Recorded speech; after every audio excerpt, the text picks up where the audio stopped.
Multiply 40.7 by 12 using long multiplication. For now, ignore the decimal points. Start with the rightmost digit of the bottom factor, 2. 2 times 7 is 14. Put 4 in this column and carry 1. 2 times 0 plus the carried 1 is 1. 2 times 4 is 8.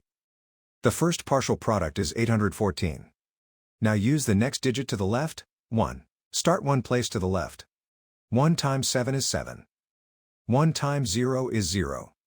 1 times 4 is 4. The second partial product is 4070. Now add the partial products, working from right to left. In the ones column, 4 plus 0 is 4. In the tens column, 1 plus 7 is 8. In the hundreds column, 8 plus 0 is 8. In the thousands column, bring down 4. The product of the whole numbers is 4884. Count the highlighted digit after each decimal point. The factors have one decimal place altogether, so the product needs one decimal place. Place the decimal point one place from the right. 4884 becomes 488.4.